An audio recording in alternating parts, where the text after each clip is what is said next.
त्यानंतर एक महत्त्वाची बातमी आहे। पुण्यातील लोहगावच्या कळस धानोरीमध्ये ईव्हीएम विरोधात आंदोलन सुरू झालंय। या मतदारसंघातील रिपब्लिकन सेना आणि शिवसेना युतीच्या 4 उमेदवारांना तसंच कळस गावातील भूमिपुत्र माजी नगरसेवक सतीश म्हस्के यांच्या पत्नी मीनाक्षीताईंना कळस गावातून 8 ते 10 हजार मतं मिळाली होती।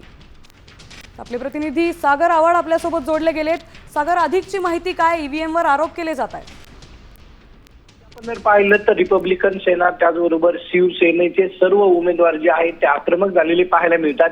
कळस गावामधून जे गावकरी आहेत म्हस्के यांना फक्त 6 ते 7 हजार मतं जी आहेत ती पडलेली आहेत। त्यांचा आरोप आहे की आमच्याच गावामध्ये आम्हाला कमी मतं कशी पडली, त्यामुळे मशीन हॅक झालेले आहेत आणि एका बूथवर म्हणजे त्यांचं बूथ जे आहे गावकऱ्यांचं त्याच बूथवरती त्यांना फक्त 100 मतं मिळालेली आहेत। यावरून ते आक्रमक झालेत। आज दुपारी 11 वाजता कळस गावामध्ये ते ईव्हीएम ची होळी करणारे मोठं जन आंदोलन जे आहे ते कळस गावामधून आज उभारलं जाणार आहे। आपण जर पाहिलं तर हीच परिस्थिती पुणे शहरातील अनेक उपनगरामध्ये पाहायला मिळतीये। निवडणुकीच्या निकालाच्या दिवशी सहकार नगर असेल त्याचबरोबर इतर भागात। नक्कीच धन्यवाद आपण दिलेल्या सविस्तर माहितीबद्दल। त्यामुळे आता कळस गावात मोठं जन आंदोलन होण्याची शक्यता आहे।